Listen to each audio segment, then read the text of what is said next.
Sapafu famafun penana sady mamizana kanefa ny adity sy andraikitry lampikarizana vaza rehetra mitady mikaroka ihany no mahita tsy maintsy miezaka hatrano raha te ho tafita sapafu famafun penana sady mamizana kanefa ny adity sy andraikitry lampikarizana vaza rehetra mitady mikaroka ihany no mahita tsy maintsy miezaka hatrano raha te ho tafita kaoka tsy kify izany ny fiainana iainana tsy ilaina tomany ariko tsy lampitarainana fa tsisy nateraky jalonako sahirana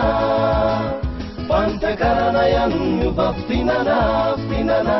ialan'ireo manahirana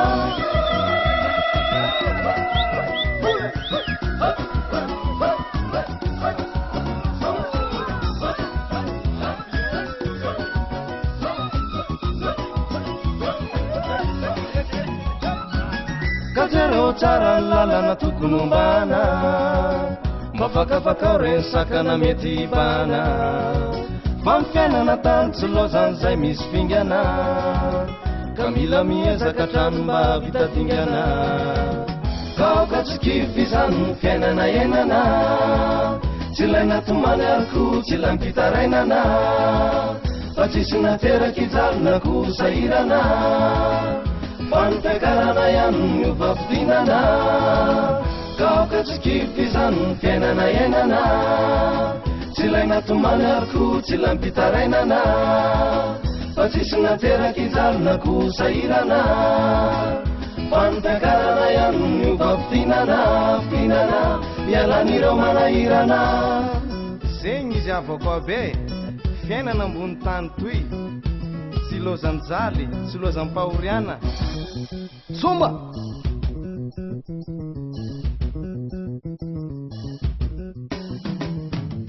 mila mitady mila mikezaka mila mikaroka foanao mba hahazo jala kaoka tsy kify izany ny fiainana iainana tsy ilaina tomany ariko tsy lampitarainana fa tsisy nateraky jalonako sahirana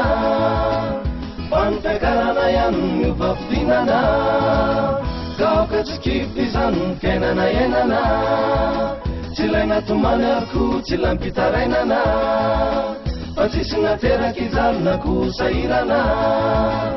fa ny fiakarana ihany miova fitinana ialan'ireo manahirana